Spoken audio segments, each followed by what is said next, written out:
2장 이제 동방 박사들의 경배까지 같이 이렇게 보았습니다. 1장에서 예수님의 족보 유대인의 왕으로 오신 법적으로 왕의 약속을 따라서 오신 아브라함이요 다윗의 자손인 우리 주님에 대해서 여인들의 이름이 몇 명 나온다고요? 5명 이렇게 나오죠. 기록될 수 없었던 사람들은 기록이 되고 또 당연히 다윗의 자손이기 때문에 기록될 수 있었던 사람들은 기록에서 빠져나가는 장면들을 우리가 같이 보면서 그리스도 예수 안에서는 남녀의 차별도 존재하지 않고 신분의 고하도 존재하지 않고 오직 그리스도께 속한 사람들이 그 안에 들어갈 수 있음을 같이 보았습니다.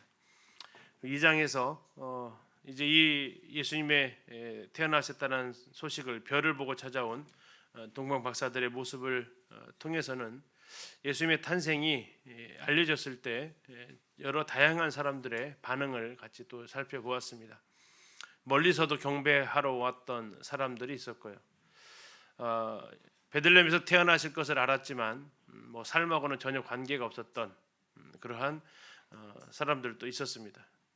그리고 그냥 웅성웅성 하면서 소란스러웠던 일반적인 사람들도 있었고 오히려 그 예수님을 왕으로 오신 예수님을 죽이려는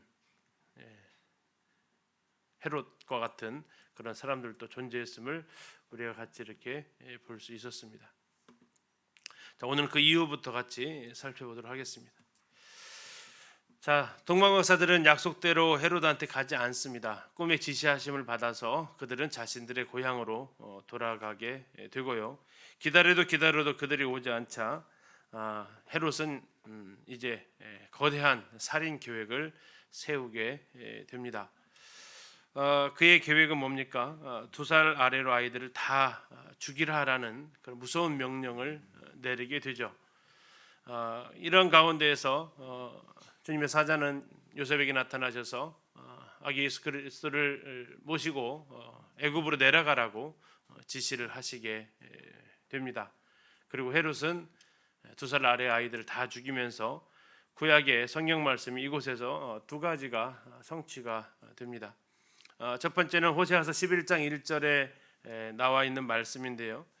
11장 1절에 이렇게 기록이 되어져 있습니다. 이스라엘이 어렸을 때에 내가 사랑하여 내 아들을 애굽에서 불러냈거늘 이렇게 나와 있습니다. 호세아 11장 1절은 두 가지 이중 예언 선취라고 할 수 있는데요. 1차적으로는 여기서 나와 있는 내 아들을 애굽에서 불러냈다라는 것은 예수님 탄생 약 1400년 전에 있었던 출애굽 사건을 말씀하고 있습니다. 그리고 그 이후에 바로 예수 그리스도를 애굽에 들어가셨다가 나오게 하심으로써 두 번째 예언이 이루어지는 것이 바로 지금 이 장면이 되겠습니다. 그러니까 호세아서 11장 1절은 출애굽하면서 1차 예언이 이루어졌고 아기 예수님이 애굽에 들어갔다가 나오시면서 또 한 번의 예언이 이루어지면서 이중으로 성취가 되는 말씀이 되죠. 자, 이렇게 해서 이제 목숨을 피하게 되는데 이러한 시도들은 우리가 구약 성경을 쭉 보아왔지만 메시아를 이 땅에 존재하지 못하게 하려는 사탄의 시도는 계속되어져 왔습니다. 출애굽기에서 바로에 의해서 그 책략이 이루어졌고요. 열왕 시대에서는 아달랴에 의해서 유대인들의 왕족을 다 멸하려는 시도가 취해집니다. 그리고 우리가 최근에 봤던 것은 에스더 왕비 시대에 누구였습니까? 하만이라는 사람이 있었죠. 하만이 모든 유대인들을 다 멸절을 하려는 계획을 세웠던 것을 통해서 실행을 하려고 합니다. 그리고 이제 마지막 이 헤롯이 메시아를 이 땅에 오지 못하게 막으려는 그런 악한 계획을 성취하려는 이런 모습을 볼 수 있죠. 그럼에도 불구하고 하나님의 구원의 역사는 방해되어지지 않고 이루어지게 됩니다.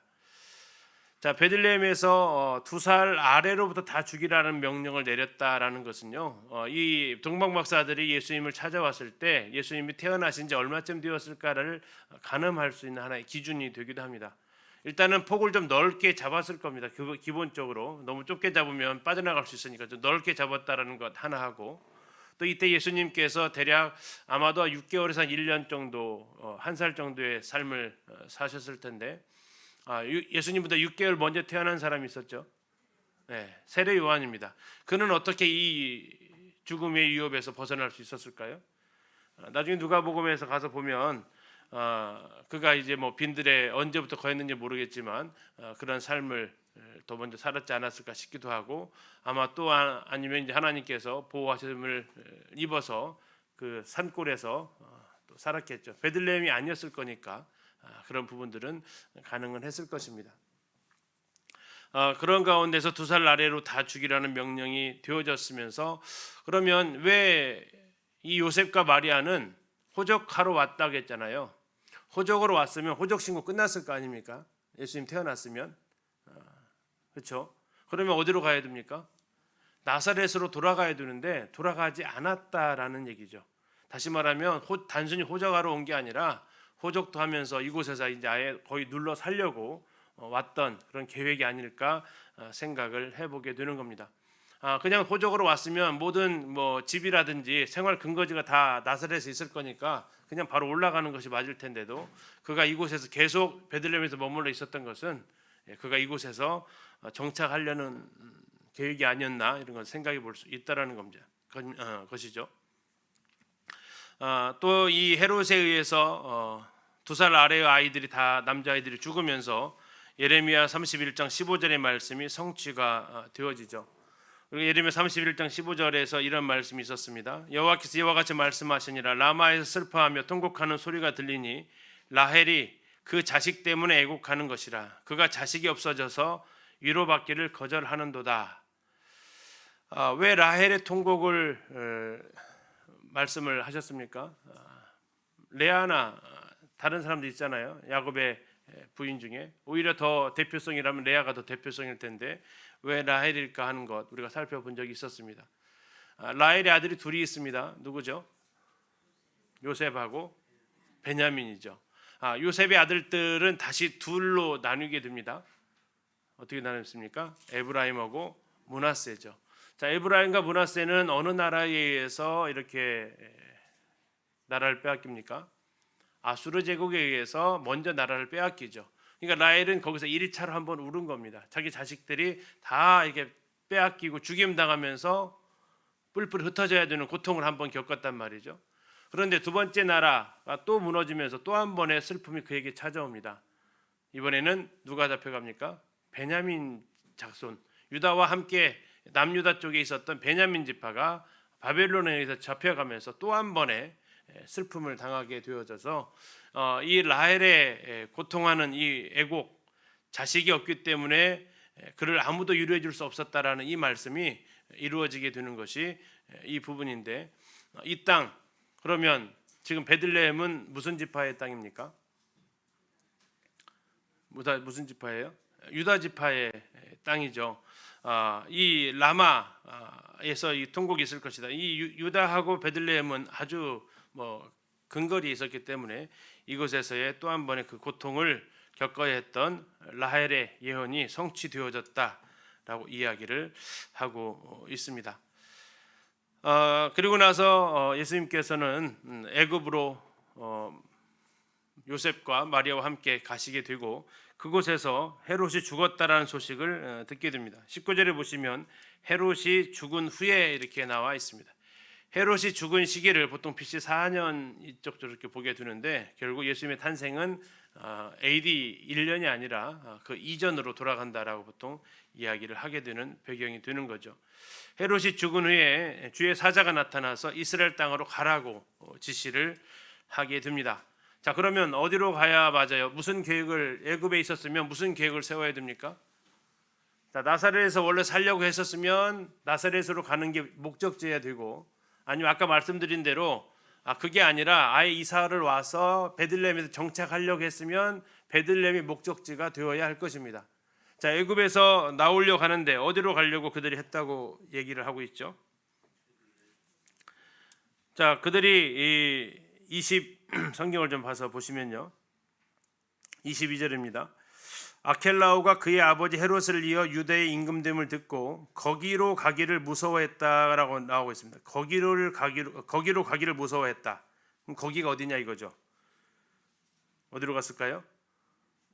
일단은 나사렛은 아니게 됩니다. 왜냐하면 그 뒤에 나오죠. 꿈의 지시하심을 받아 갈릴리 지방으로 떠나가 나사렛이란 동네에 가서 사셨다라고 나옵니다. 그러니까 나사렛은 이 목적지가 처음에 정해진 곳은 아니었다라는 얘기가 되는 거죠. 2차 목적지가 나사렛으로 됐고, 그럼 여기서 말하고 있는 그 거기는 어디입니까? 바로 그가 있었던 곳 베들레헴을 생각해 볼 수 있는 거죠. 그러면 왜 이 나사렛에 가게 되는데 23절을 잘 보시면요, 나사렛이란 동네에 가서 사니 이는 선지자로 하신 말씀에 나사렛 사람이라 칭하리라 하심을 이루려 함이라, 이렇게 나와 있습니다. 성경을 우리가 쭉 살펴보았지만 성경 어디에도 예수님이 나사렛 사람이다라고 칭해지는 곳은 없습니다. 그래서 이 마태복음 2장 23절 이 말씀을 가지고 여러 고민을 하게 되는 거죠. 구약 39권에서 예수님이 나사렛 사람이다라고 칭함을 받는다라는 예언이 나와 있지 않은 거죠. 어떻게 이것을 해석할 수 있을까? 보통 세 가지 정도로 해석을 합니다. 첫째는 유대인들 사이에서, 이게 제가 지금 이 마태복음이 쓰여졌을 때가 그 구약 성경 흔히 말하는 정경이라고 말하는 이 책이 다 정해지지 않았을 때였기 때문에 이때 당시에 유대인들이 보고 있었던 흔히 말하는 의경이라는 것이죠. 그들이 보고 있었던 곳에는 이러한 예언이 있었다라는 주장이 하나 있고요. 두 번째는 그 히브리어에서 찾아오게 됩니다. 자, 이 나사렛 사람이라는 단어하고 비슷한 단어가 이사야서 11장 1절에 나와 있는 넷제르라는 가지를 뜻합니다. 가지. 이게 나사렛과 넷제르가 같은 그 어원을 가지고 있다 해서 바로 이사야서 11장 1절의 말씀 예언이 성취가 된 것이다 라고 이렇게 하시는 분도 계시고, 좀 더 제일 많이 지지하는 표현은 이 갈릴리에서 예수님께서 사시게 될 것을 이사야서 예언이 되어지고 있었는데, 요한복음 1장 46절에서 나다나엘이 빌립이 자기를 전도했을 때 나다나엘이 빌립한테 한 말이 있습니다.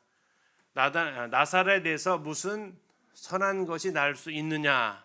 다시 말하면 나사렛은 어떤 동네라고 지금 여겨짐을 받는 겁니까? 완전히 무시하는 동네였다라는 거죠. 사람들이 아이고 그 나사렛 이런 정도로 불려졌던 그 동네, 그 동네 사람 나사렛 사람라고 이렇게 불려졌다라는 것 자체가 경멸의 표현이었다라는 겁니다.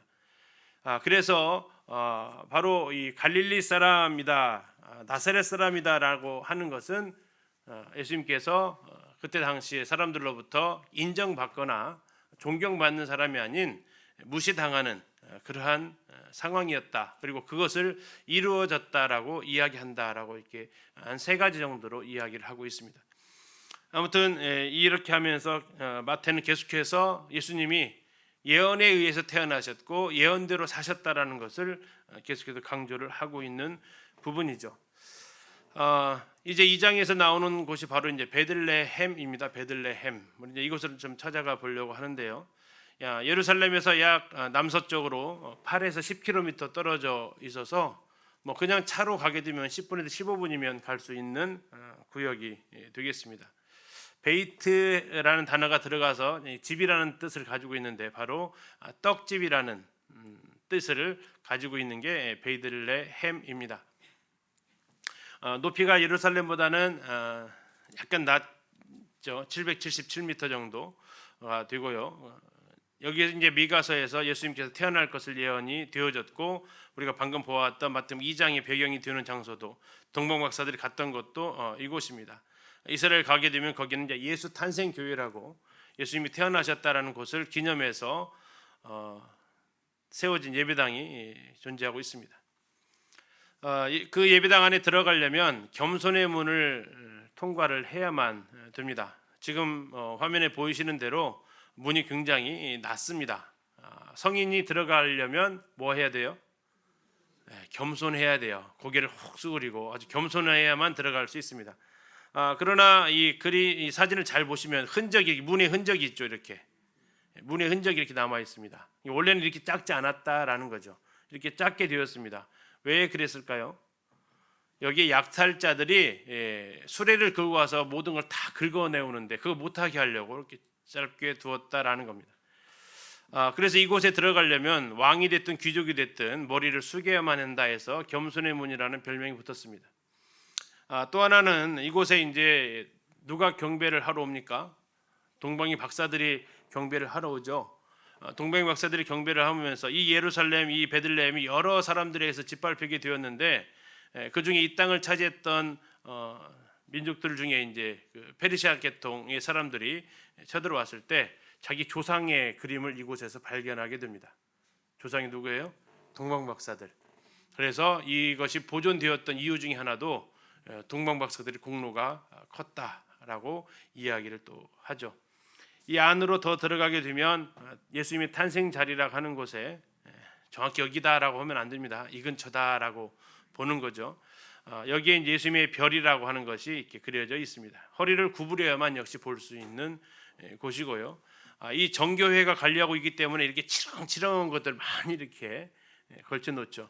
이 밑에 지금 이걸 다윗의 별이라고 하고 베들레헴의 별이라고 하는데 이 베들레헴의 별은 몇 각형이냐면 14각형입니다. 14각형 어디서 한번 들어보셨죠? 1장에서 예수님의 족보를 몇 대 몇 대로 나눈다겠어요? 14대 14대 14대로 나눈다겠잖아요. 그 이유가 14라는 것이 다윗의 이름을 파자했을 때 14라는 것이 나오기 때문에 그렇다겠습니다. 그것을 의미해서 이렇게 14각형, 14각형의 모습을 하게 됩니다. 그리고 여기에서 이제 출산을 하고 아이를 누인 곳이 바로 그 옆에 존재하고 있고요. 뭐 이건 다 전승이죠. 사실 그렇다라고 할 수는 없을 것입니다. 그리고 이제 거기서 다른 출입구로 원래 이제 같은 출입구로 들어갈 수 있는데 다른 출입구로 가게 되면 그 유아 사례교회라고 있습니다. 아까 헤롯이 몇 살 밑으로 다 죽였어요? 2살 밑으로 다 죽였잖아요. 이곳에서 이제 이쪽 옆에 지금 여기 보이시는 곳에 그 유아들의 뼈가 발굴이 되면서 이곳이 유아 사례교회다라고 전해지는 곳이 같이 이렇게 있습니다. 이곳에 이제 아이 예수님이 오셨을 때 그 장소들을 기념하기 위해서 되어진 곳인데 누가복음 2장 16절에서 빨리 가서 마리아와 요셉과 구유에 누인 아기를 찾았다라고 하는데 그 아기를 처음 맞이했던 것은 목자들이었고 마태복음에서는 그 이후에 한참 후에 동방의 박사들이 와서 또 경배를 하게 되죠. 자, 여기 영상을 잠시 한번 보도록 하겠습니다. 교회입니다. 2000년 전 아기 예수가 태어났다는 베들레헴의 허름한 마구간. 그 자리에 십자가 모양을 한 교회가 들어서 있습니다. 이스라엘 정기 중 옛 모습을 간직한 가장 오래된 건축물이기도 하지요.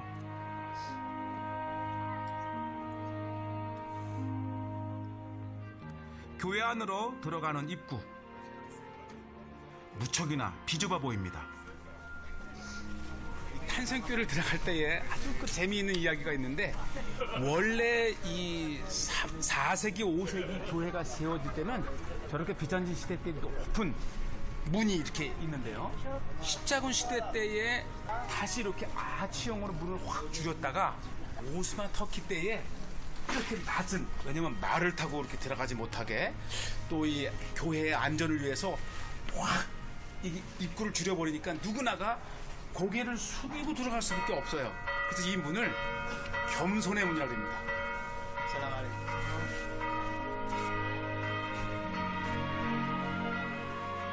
교회 안에 들어서면 제단 아래 동굴로 안내하는데요. 예수를 잉태한 마리아가 베들레헴에 들러 하룻밤 묵었다는 마구간이 동굴 안에 있습니다.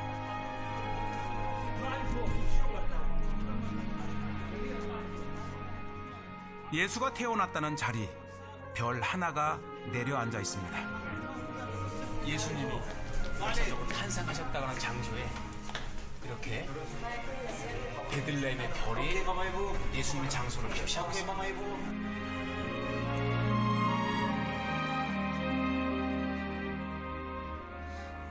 누구나 성탄절을 기쁘게 즐기듯 기독교인이 아니어도 베들레헴의 겨울은 여행자의 마음을 설레게 합니다.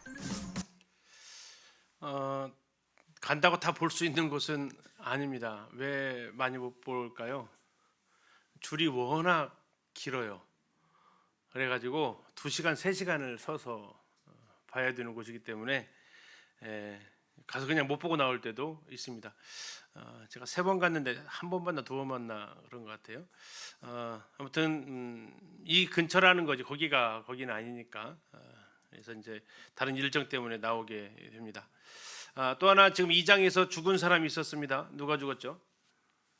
2살 아래로 아이들도 다 죽었지만 또 누가 죽었어요? 헤롯이 죽었다고 나와 있죠. 아까 우리가 2장 19절에서 읽었잖아요.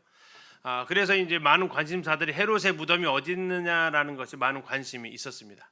못 찾았어요. 거의 2000년 가까이. 그러다가 이제 발견이 된 곳이 나오게 됩니다. 바로 그것이 이제 헤로디움이라는 곳인데요. 예루살렘에서 베들레헴에서 얼마 안 됩니다. 베들레헴에서 얼마 안 되고요. 베들레헴에서 5km밖에 되지 않는 곳에 있는데 원래 이게 뒤어진 산이 아니라 얕은 언덕이었습니다. 동산처럼. 그런데 옆에 있는 산을 깎아가지고 이 요새를 이렇게 위에다 산을 갖다가 더 얹은 거죠. 그래서 옆에 있는 산은 낮아지고 여기는 더 올라가게 되는 형국이 되면서 생긴 것이 바로 헤로디움인데 높이 830m짜리 산을 만들었어요. 그래서 이제 뭐 어떤 사람은 예수님께서 이 산을 들어 바다에 던지우라 하면 그 표현이 바로 이렇게 산이 이렇게 옮겨질 수 있다라는 그런 것을 얘기하는 소재로 쓰기도 합니다. 누가 지었다고요?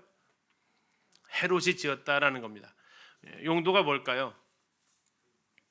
여름의 피서지입니다. 여름의 피서지. 여름 궁전으로 그가 짓게 되고 사방이 뻥 뚫려 있어서 아주 시원한 바람이 불어오는 거죠. 궁전이지만 다시 말하면 자기를 잠잘 때 어디서 잠자는지를 모르게 하기 위한, 왜 그렇죠? 늘 죽음의 위험에 그는 강박을 가지고 있었기 때문에 여기저기다가 이렇게 만들어 놓게 됩니다.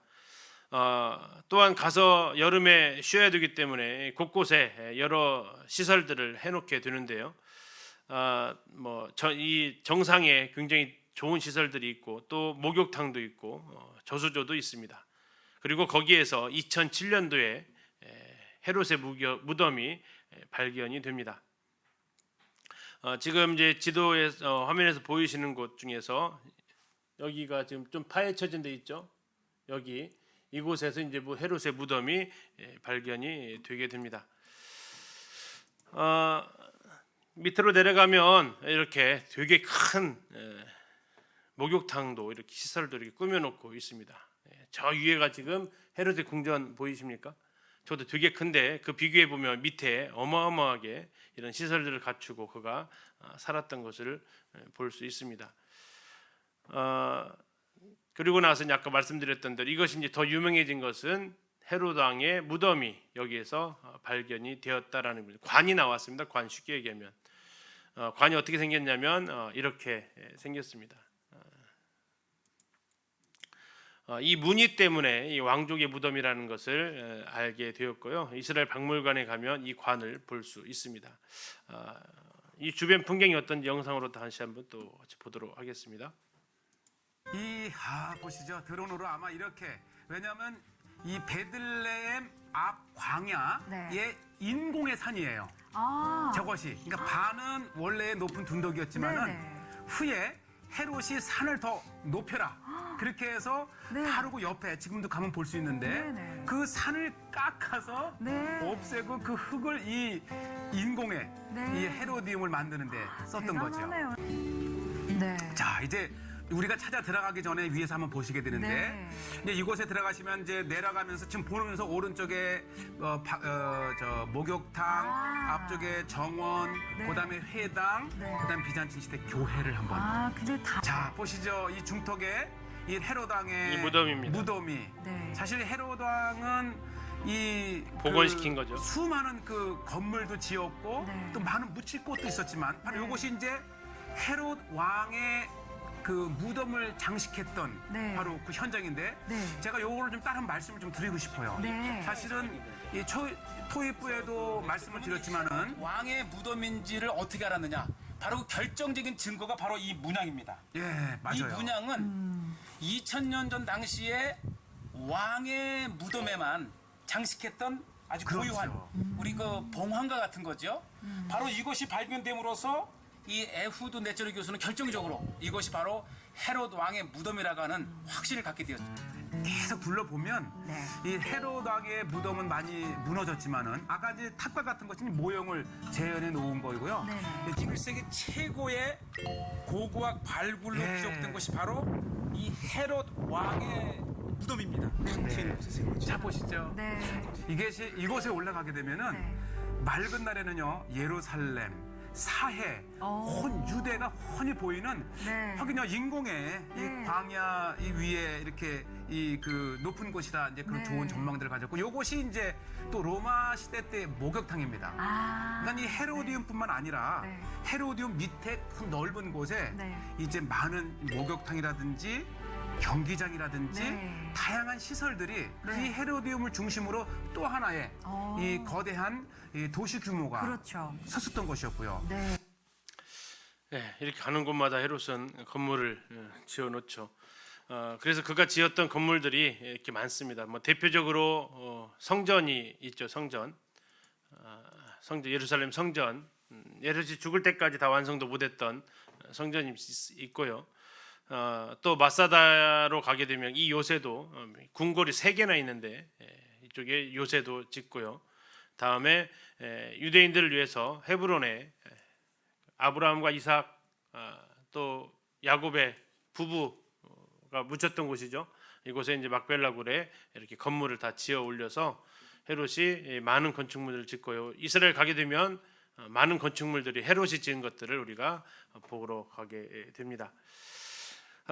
또 하나 이제 우리가 이 장에 살펴보려고 하는 것은 아켈라오라는 그 사람입니다. 아켈라오 누구의 아들입니까? 대헤롯의 아들이죠. 대헤롯의 헤롯이 몇 번의 유언장을 변경했다고요? 네, 6번을째 유언장이 기록되어져 있는 내용이 되겠습니다. 이게 첫 번째에서 5번째까지는 왕 후보로 올라오지 않았던 사람인데 6번째 유언장이 이렇게 공개되면서 그곳에서 이 아켈라오가 유대인의 왕으로 되게 됩니다. 그의 삶 참 예사롭지는 않습니다. 그 삶을 한번 잠시 좀 보게 되면요, 말씀드린 대로 6차 유언장에 의해서 그가 유대를 다스리게 될 자격을 부여받게 됩니다. 그런데 이 중요한 것은 이 유언장이 효력을 얻어야 되잖아요.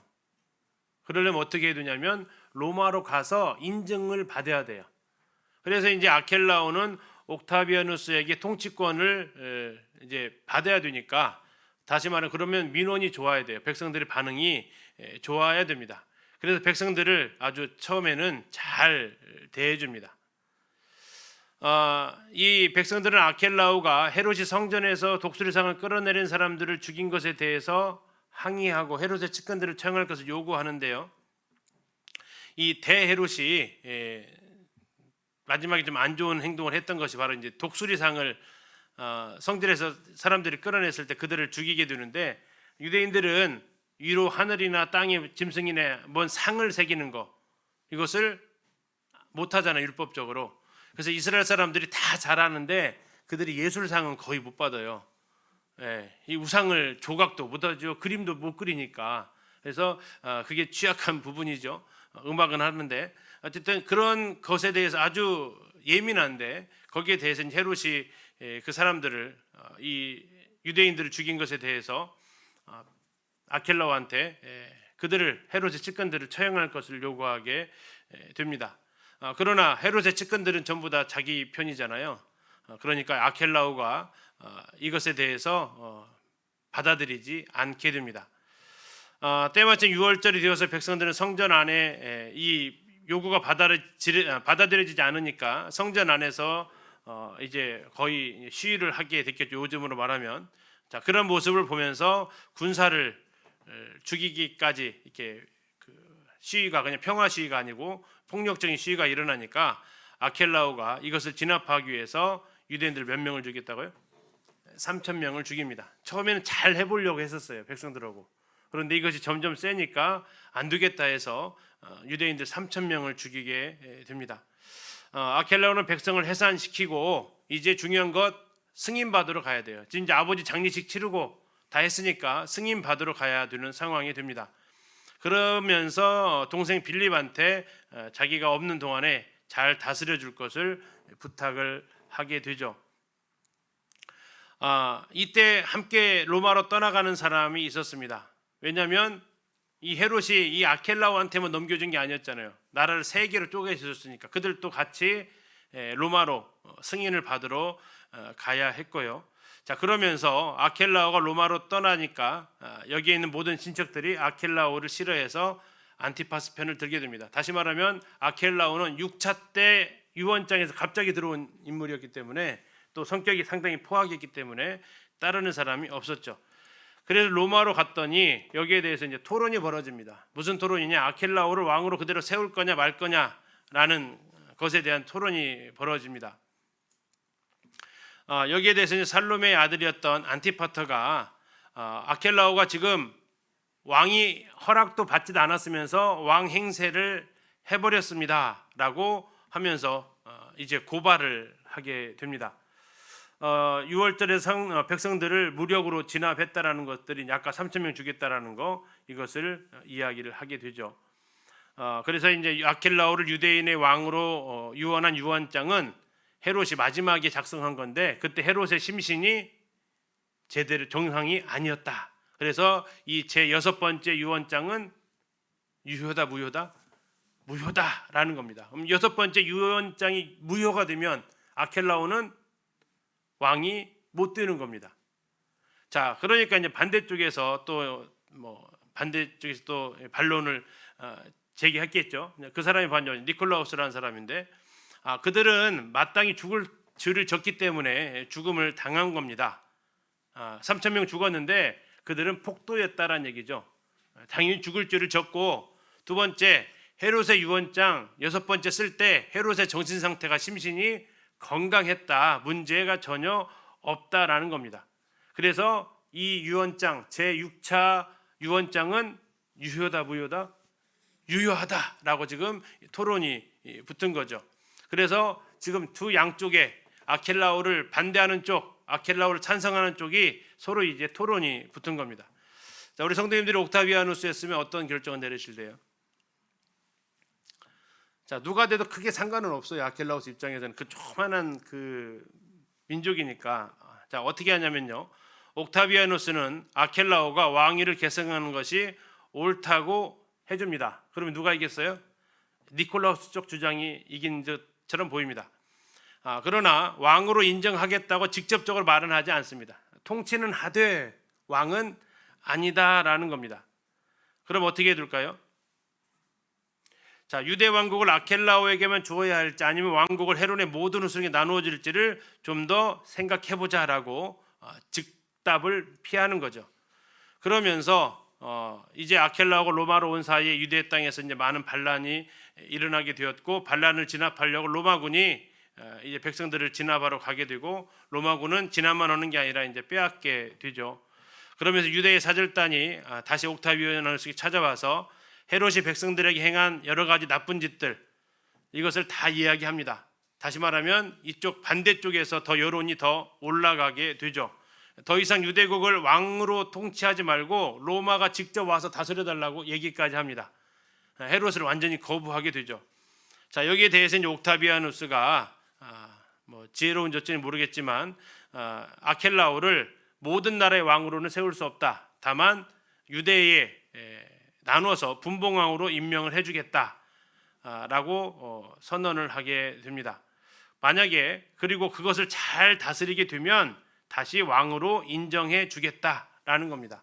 그리고 나서 헤롯 빌립과 헤롯 안티파스에게 갈릴리 지역을 맡기는 거죠. 그래서 누가복음 3장에 나와 있는 분봉왕들 이름이 나오게 될 때 그 장면이 여기서 이제 이 배경이 되는 겁니다. 아켈라오는 유대로 돌아가서 10년 동안 백성들을 또 못 살게 겁니다. 결정적으로 나라를 빼앗겼던 이유가 유대에서 왔던 이 사절단에 의해서 방해를 받은 것으로 생각을 할 수밖에 없었죠. 그러면서 이제 학대를 하니까 또 다시 고소를 당하게 되고, 옥타비아누스 내가 분명히 잘하면 왕으로 세워준다고 했는데 제대로 못했잖아요.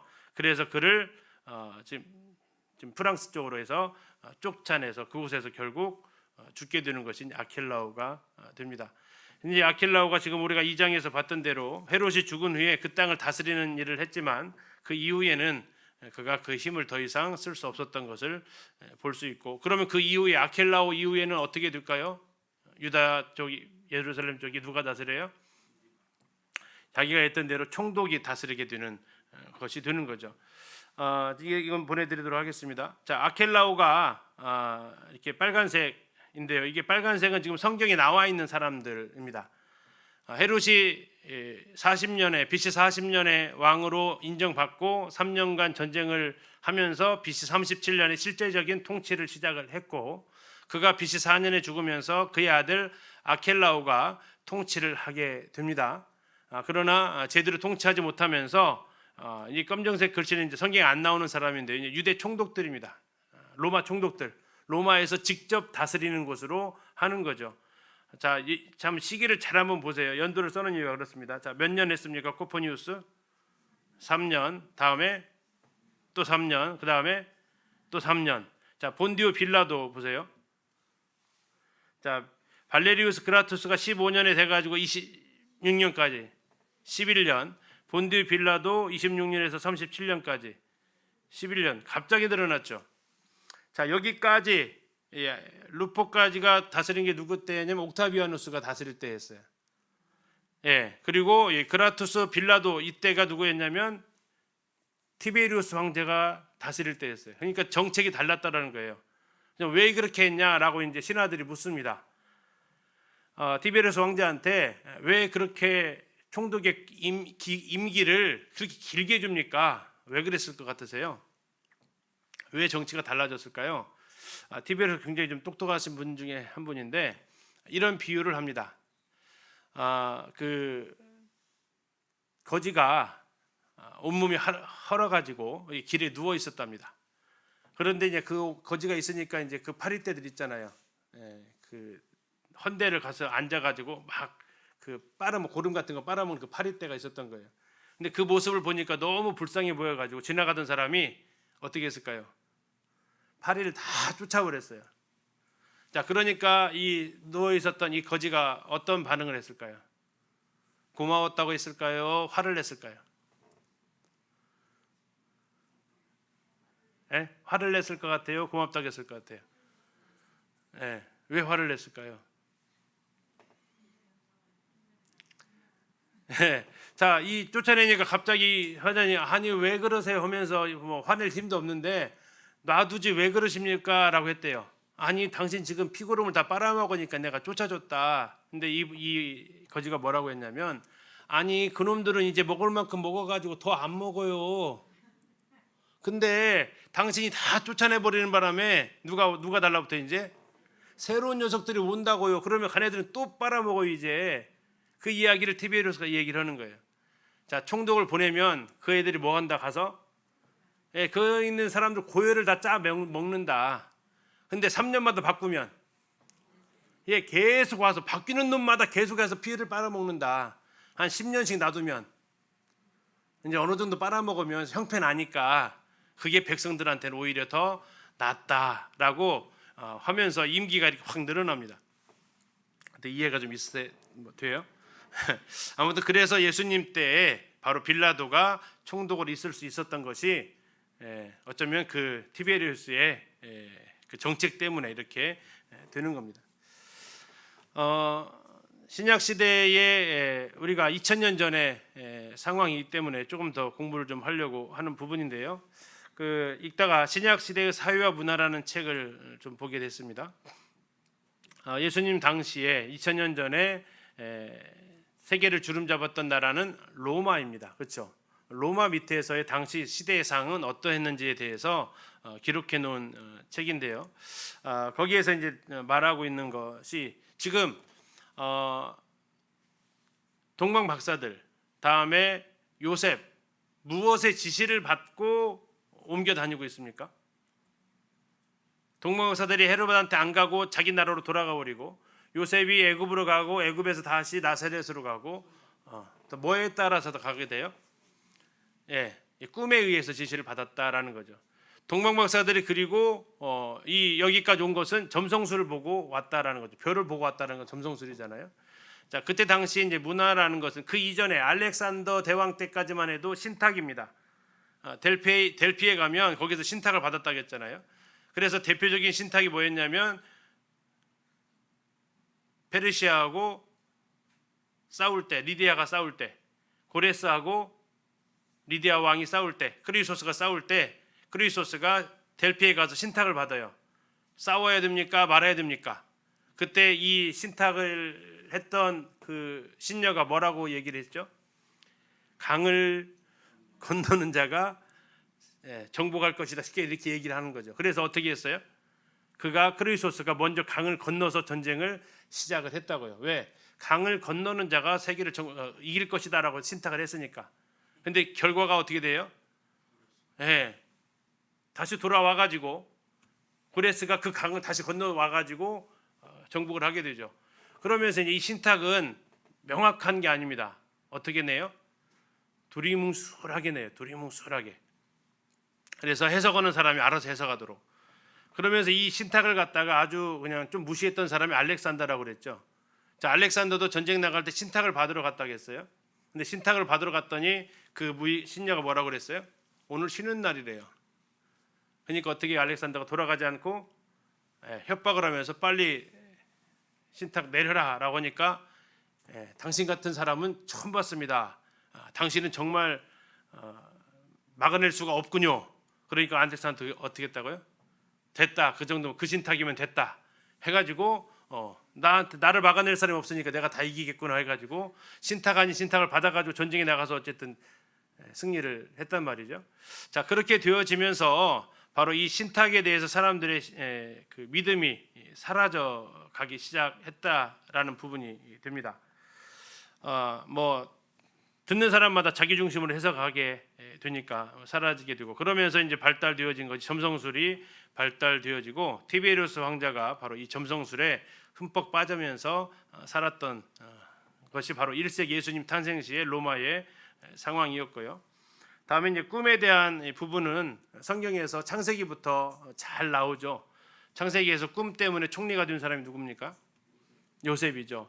또 다니엘에서도 다니엘도 꿈 때문에 총리까지 올라가게 되고요. 자, 이러한 것들이 성경에서 이제 많이 나와 있죠. 꿈에 대한 이 부분은 그래서 이제 이 성경의 사건들 2장에서도 이렇게 꿈을 얘기하는 그 비유는 구약에서 하나님께서 성경이 완성되기 전에 구약에서 하나님께서 많은 믿음의 선진들을 무엇을 통해서 인도하셨어요? 꿈을 통해서 인도하셨기 때문에, 꿈을 통해서 하나님의 뜻을 드러내셨기 때문에 이와 같이 하나님께서 지금도 이렇게 예수님 태어나셨던 그 상황 가운데서도 꿈으로 역사하신다라는 것을 볼 수 있다라는 겁니다. 그래서 이런 부분들이 유대인들이 왜 꿈을 통해서 이렇게 인정받고 가는 것에 대해서 이렇게 강조한 이유가 뭐냐? 바로 그런 측면이 있다라는 거죠. 자, 이제 3장으로 넘어가도록 하겠습니다. 자, 3장에서는 이제 침례 요한이라는 사람이 등장하게 됩니다. 3장 1절에 그때의 세례 요한, 정확히 말하면 이제 침례죠. 세례를 베푼 적은 없습니다. 침례를 베풀었습니다. 더 정확한 표현은 침례자 요한이 더 맞는 표현입니다. 침례를 베푸는 사람이라는 뜻을 가지고 있죠. 침례자 요한이라는 그 단어 자체가 그가 유대 광야에서 외칩니다. 회개하라, 천국이 가까이 왔다. 자, 왜 마태복음에서는 천국이라는 표현을 특별히 쓴다고요? 하나님이라는 단어를 쓰기를 굉장히 그들은 두려워하기 때문에 하나님이 다스리는 나라. 그래서 조금 더 정확하게 보게 되면 우리 천국 가게 되면 공간의 개념을 먼저 떠올려요. 왜 그렇죠? 하늘 천이잖아요. 그래서 어디에 있는 나라를 생각해야 돼? 하늘나라를 생각을 하는 거죠. 근데 이제 여기에 보다 조금 더 정확한 표현은 천국이 아니라 왕국이 좀 더 맞습니다. 왕국은 뭡니까? 왕국. 공간이에요? 아니면 왕국은 공간을 생각을 하게 돼요? 아니면 어떤 장면을 떠올리게 돼요? 좀 더 장면주에 가깝죠. 왕이 다스리는, 왕의 권세를 다스리는 거죠. 그래서 왕국이 조금 더 좋은 표현인데 왕국을 그 무슨 증인들 때문에 또 못 쓰죠. 그렇죠? 그분들이 이제 좋은 말을 갖다 쓴 거죠. 어쨌든 왜요? 하나님이 다스리는 나라, 하나님 왕으로 통치하는 나라니까 왕국인데, 그래서 이제 어쨌든 천국이라는 단어로 번역이 되어져 있지만 그 의미는 우리가 알고 생각하셔야 된다. 천국에 간다라는 그런 개념이 아니라 하나님이 이제 통치하신다라는 이 개념이다라는 것을 기억을 하셔야 된다라는 겁니다. 천국이 왔다. 다시 말해 하나님이 이제 통치하신다라는 개념이 여기에 들어있다라는 얘기죠. 자, 그런데 왜 회개를 해야 됩니까? 하나님의 나라에 들어가려면 회개를 해야 되는데 무슨 회개를 해야 될까요? 내가 하나님의 왕이신 나라에 들어가려는데 누가 왕으로 살아왔다고요? 내가 왕으로 살아왔으니까 한 하늘에 두 왕은 존재할 수 없잖아요. 그래서 하나님이 왕이신 나라에 들어가려면 내가 왕으로 살아왔던 것을 회개해야 되는 거죠. 그래서 사도행전 20장 21절에서도 회개를 할 때 전제가 뭡니까? 하나님께 대한 회개라고 이렇게 나와 있습니다. 회개는 하나님께 대해서 하는 겁니다. 내용은요. 대상은 하나님이에요. 내용은 내가 하나님이 왕이심을 거부하고 내가 왕으로 살았습니다. 라는 것에 대한 회개를 하는 거죠.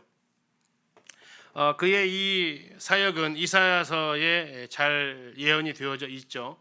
이사야서 40장 3절에서 외치는 자의 소리여 이르되 너희는 광야에서 여호와의 길을 예비하라. 사막에서 우리 하나님의 대로를 평탄하게 하라. 자, 광야에서 예비하라고 했기 때문에 그가 어디에서 얘기합니까? 3장 1절에 유대 광야에서 외치게 됩니다. 그리고 3장 4절에서는 그의 삶에 대해서 보여주는데 그가 입었던 옷 무슨 재질입니까? 낙타털 옷. 좋아 보여요? 안 좋아 보여요? 입으실래요? 안 입으실 것 같으세요? 낙타털 안 입어보면 뭐 어떻게 생긴다를 잘 모르시니까 판단하기 힘들죠. 거친 옷입니다. 부드러운 옷이 아니에요. 그러면 잘 안 입는 옷이었다라는 얘기입니다. 두 번째, 허리에 가죽띠를 띱니다.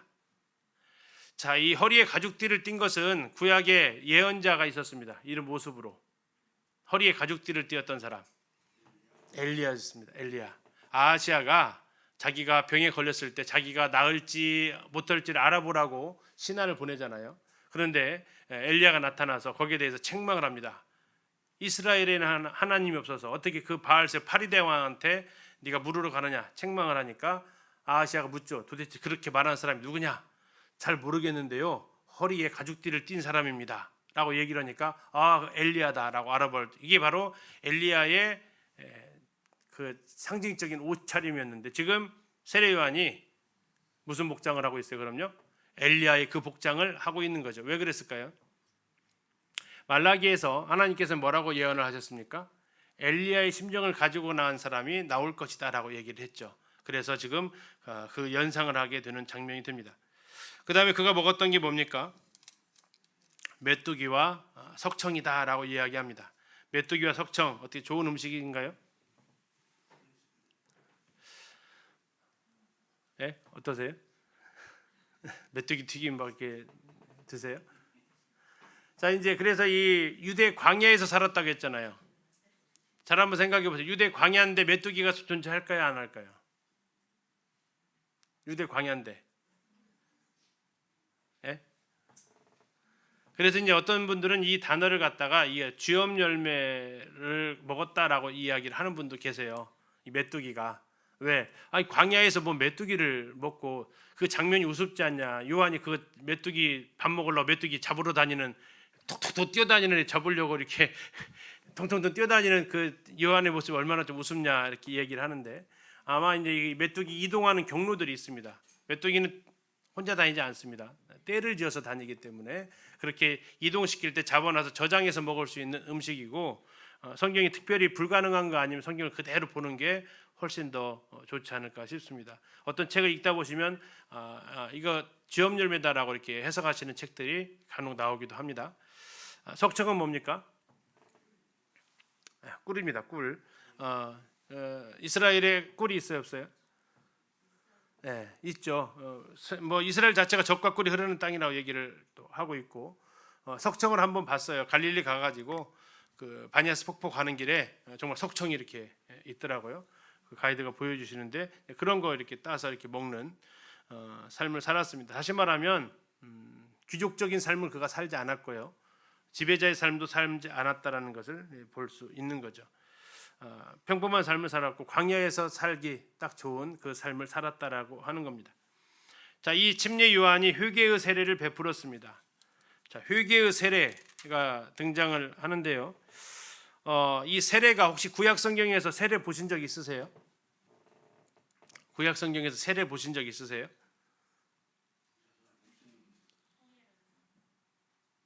자, 가장 세례랑 비슷한 본문이 레위기 15장 13절 말씀인데요. 제가 읽어드릴게요.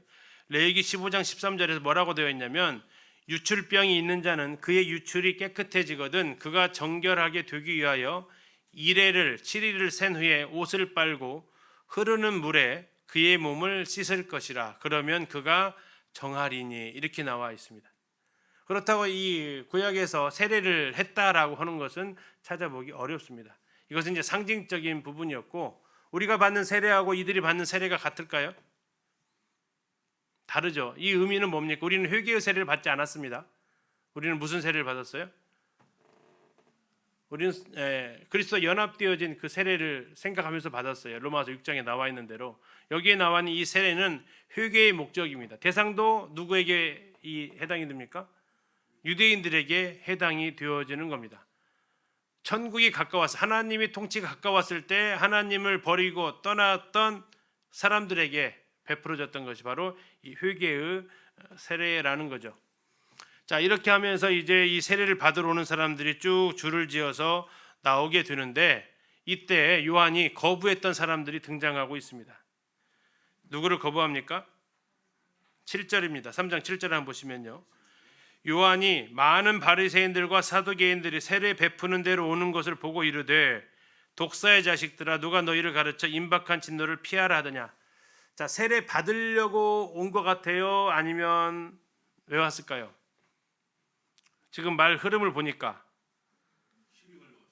세례 받으려고 왔다 했으면 그렇게 썼겠죠. 근데 지금 뭐라고 나와 있어요? 세례 베푸는 대로 왔다라고 얘기해요. 지금 사람들의 민중의 관심이 세례 요한으로 쏠리니까 그들은 이것이 좀 못마땅했던 거죠. 그래서 그들이 이제 원래 친하지 않은 사람들이에요. 바리새인들과 사두개인은요. 우리가 신구약 중간세부터 봤지만 원래 이게 같이 안 다니는 사람들이에요. 그렇죠? 하나는 친서민파고 하나는 친귀족파예요. 그런데 지금 어쩌면 그들에게 있어서 세례 요한은 공공의 적이 되었다라는 얘기죠.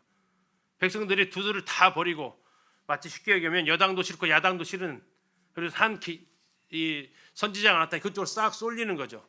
그랬더니 이제 바로 흔히 말하는 야당과 여당이 손잡고 저 사람 누구요 하면서 지금 찾으러 오는 거죠. 그때 이제 세례 요한이 외치는 얘기 뭡니까? 너는 누구라고요? 독사의 자식들아. 아우, 이런 독설이 있을까요? 혹시 이런 말 누구한테 해보셨어요? 누구한테 하는 순간 무슨 관계가 될 것 같아요? 원수지간 되는 거죠. 그런데도 거침없이 얘기를 하는 겁니다. 독사의 자식들아 누가 너희를 가르쳐 임박한 진노를 피하라 하더냐. 다시 말하면 너희에게 이제 진노가 임박해 있다라는 겁니다. 그래서 뭐 하라고요? 8절에 회개에 합당한 열매를 맺어라 라고 얘기하고 9절에 속으로 아브라함이 우리 조상이라고 생각하지 마라. 자, 아브라함이 우리 조상, 아브라함이 자손이라고 생각하지 말라라는 겁니다. 하나님은 이 돌들로도 아브라함이 자손이 되게 하실 수 있다. 너희는 다시 말하면 뭐보다 못하다는 얘기입니까? 이 돌만 또 못하다라는 것이 이 말씀이죠. 자, 아브라함이 우리 조상이라고 생각하지 마라라고 했던 이 선언을 우리가 생각하게 되면 지난번에 잠깐 얘기했지만 하나님의 백성이 되는 길은 혈통으로 되지 않는다라는 겁니다. 이제부터는. 지금까지는 아브라함의 후손 유대인이면 다 받아줬어요. 그러나 그리스도 안에서는 이제 이것이 더 이상 유효하지 않다라는 겁니다. 그것이 1장에서 족보를 통해서 보여주셨잖아요. 유대인의 자손이라 할지라도 족보에 못 들어왔고요. 이방 여인이라도 족보에 들어올 수 있는 것, 이게 그리스도 안에서 가능했는 일들이 벌어지는데 더 이상 혈통 가지고 아브라함의 자손이 될 수 없다라는 겁니다. 중요한 것은 도끼가 나무 뿌리에 놓였고 이제 심판이 임박했다라는 거죠. 좋은 열매, 다시 말하면 앞에서 말했던 8절에 회개에 합당한 열매를 맺지 아니하면 찍어서 불에 던져진다라고 말씀하십니다. 여기는 불은 무엇이겠습니까? 뭐 지옥을 연상하게 하는 부분이죠. 그래서 요한은 이렇게 얘기합니다. 11절입니다. 나는 너희를 회개하게 하기 위하여 물로 세례를 베풀었다. 이 물 세례의 목적은 회개에 있다고 다시 한번 정의하고요. 내 뒤에 오시는 이는 나보다 능력이 많으시니, 그분이 누굽니까? 예수님이죠. 나는 그의 신을 들기도 감당하지 못하겠고, 예수님은 성령과 불로 너희에게 세례를 베푸실 것이다. 자, 성령과 불. 자, 여기 불이 나오는 것은 좋은 것 같아요, 안 좋은 것 같아요? 성령과 불로 세례를 준다. 뭐 어떤 사람이 이렇게 얘기합니다. 사도행전 1장에서 오순절에 성령이 임하실 때 무슨 모양으로 임했다고 그래요?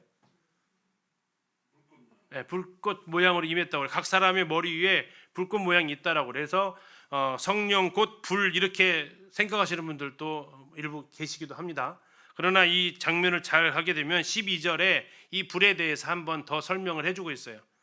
12절에 뭐라고 나와 있습니까? 쭉정이는 꺼지지 않는 불에 태운다. 그래서 11절에서 말하고 있는 이 불이 뭔가를 다시 설명해 주고 있어서 이것은 심판이다라는 거죠. 성령은요 구원을 주시는 것이고, 그래서 누가 알곡은 어디로 들어가요? 곳간에. 쭉정이는 꺼지지 않는 불에 들어간다라고 이렇게 이야기를 하시는 겁니다. 자, 이렇게 해서 이제 하나님 세례 요한이 사람들한테 이렇게 예언을 베풀었죠. 우리가 이제 신구약 중간 시대에 바로 그 사두개파, 바리새파, 에세네파에 대해서 공부를 했었습니다. 그걸 다시 한번 정리를 해 놓았으니까 그 내용들을 좀 참고를 하시면 좋겠습니다. 간단히만 정리하면 사두개파 이것은 성전 중심이다라는 거고, 바리새파 이 사람들은 말씀 성경 중심이다라는 거고요. 에세네파는 철저하게 자기 훈련하는 금욕주의자들이다.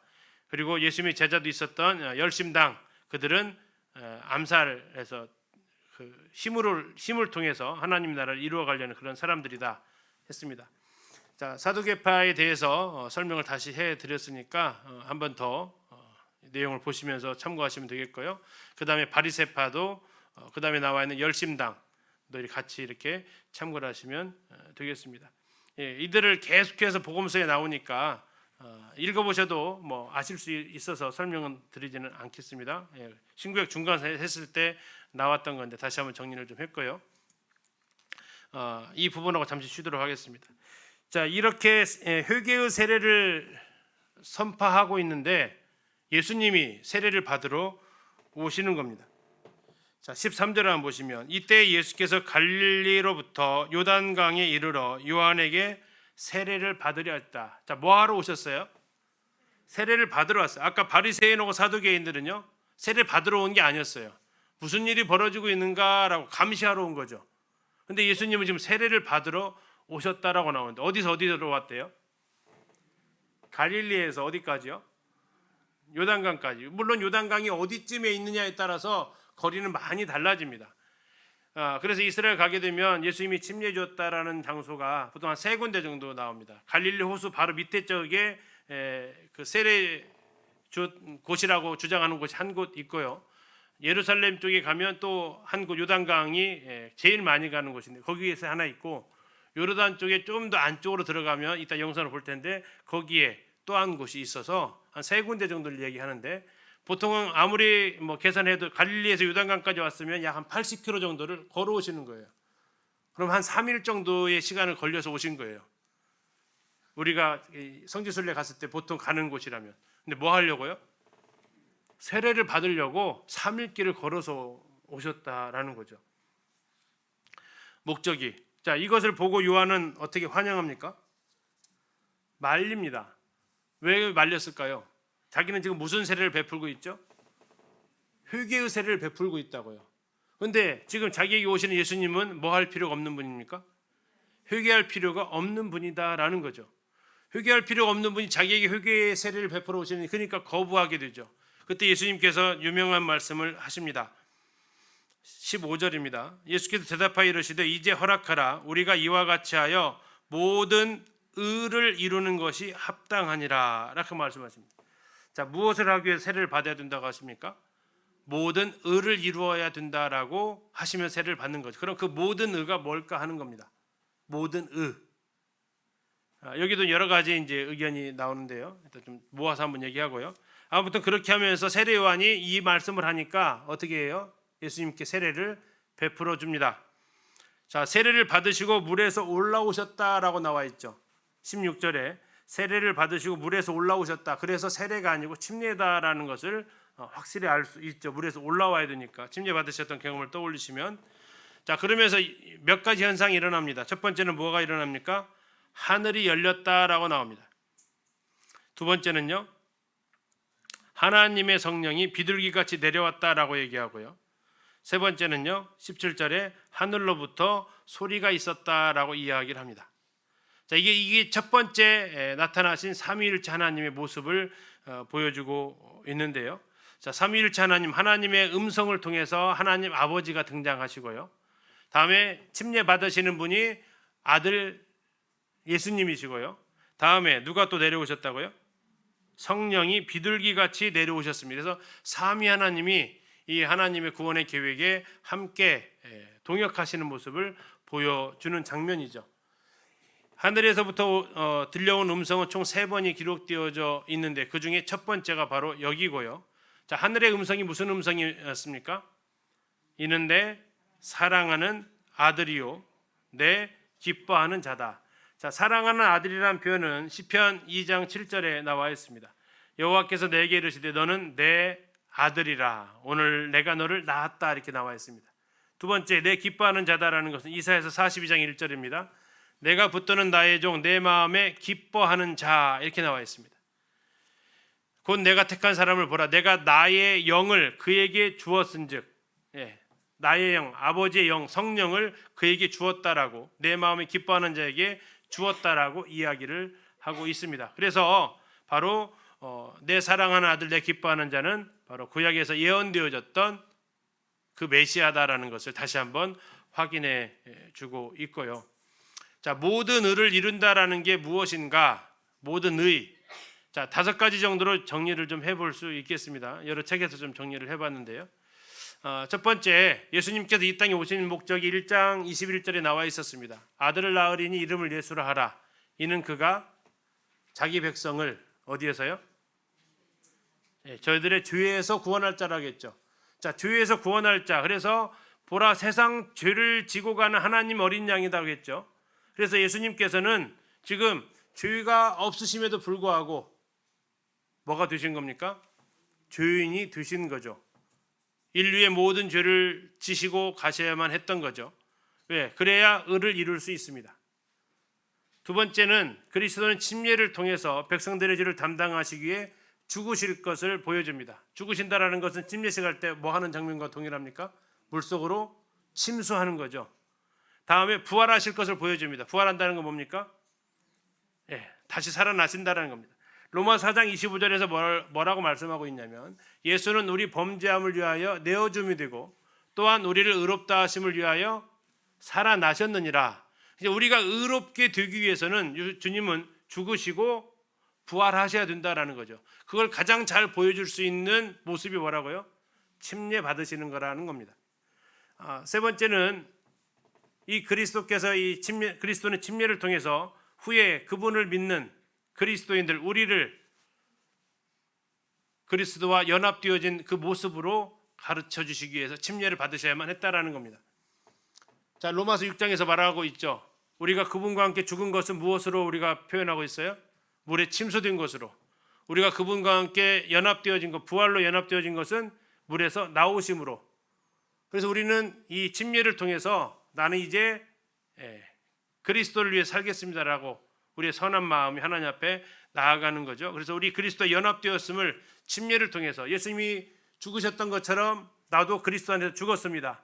예수님이 부활하셨던 것처럼 나는 이제 하나님 안에서 살았습니다. 이게 바로 침례를 보여주는 거죠. 이게 이제 우리가 침례받는 이유입니다. 네 번째, 그리스도는 침례를 받는 과정에서 하늘에서 들려온 음성으로 그분의 메시아직을 확증하셨다. 아까 구약에 예언되어졌던 시편과 이사야를 통해서 내 사랑하는 아들이요 내 기뻐하라는 자 이것에 대해서 하늘로부터 응답을 받으셨습니다. 성령이 비둘기처럼 내려온 이유는 뭐라고 나와 있냐면 요한복음에서 요한에게 메시지를 줬다라는 거예요. 무슨 메시지를 줬어요? 위로부터 성령이 비둘기의 형체로 내려오는 것을 보면 그가 내가 너에게 알려준 그 메시아라는 것을 알게 될 것이다라고 요한복음 1장에서 요한에게 알려주셨어요. 그래서 이것이 내려오는 것이 필요했던 거죠. 그래서 이 세례 요한이 하려는 것이 메시아의 주의 길을 예비하는 건데 바로 그분이 주라는 것을 알게 됩니다. 끝으로 그리스도는 침례를 통해서 침례자 요한이 하나님께서 보내신 사람이라는 것을 인정하신 것입니다.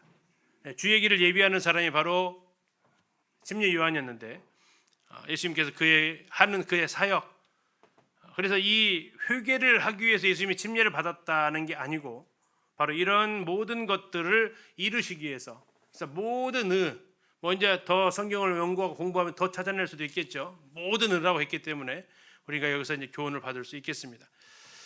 예, 잠시 영상 그 세례터 보시고 잠깐 쉬도록 하겠습니다.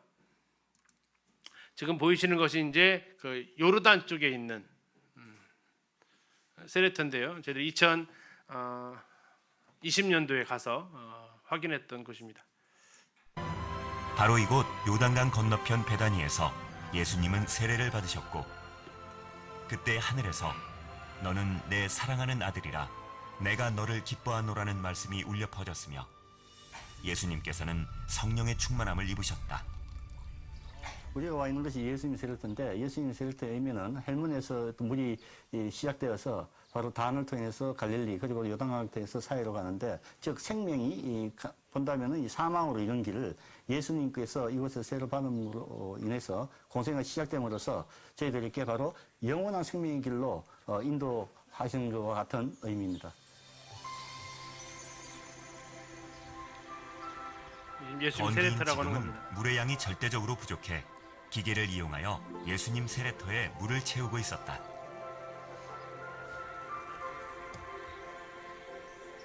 하지만 세례터 벽면에 새겨진 십자가 문양만은 위대한 인류 구원의 사건을 온전히 기억하고 있는 듯했다. 세례터 바로 옆에는 세례 요한의 세례 운동을 기념하기 위해 5세기경 비잔틴 시대 기념교회가 목조 형태로 세워져 있다. 교회 바닥에는 예수님의 세례를 기념하는 모자이크가 있다. 예수님은 태어날 때도 하늘의 모든 권세와 영광을 버리고 낮아지셔서 마구간에서 태어났지만 공생애 역시 화려한 궁궐이 아닌 황량한 광야에서, 그것도 세상에서 가장 낮은 곳이라는 이곳 사해변 요단강에서 시작하셨다. 요단강 건너편 베다니는 세례 요한과 그 공동체가 함께 거주하던 곳으로 아직도 세례 요한의 흔적들을 쉽게 찾아볼 수 있다. 지금은 말라버린 세례터지만 2000년 전 죽음을 두려워하지 않고 회개하라 천국이 가까이 왔느니라고 소리치던 세례 요한의 외침이 아직도 들리는 듯하다. 물이 너무 적어서 침례받기는 힘들겠죠. 2000년 전에는 저러지 않았다라는 겁니다. 좀 쉬었다가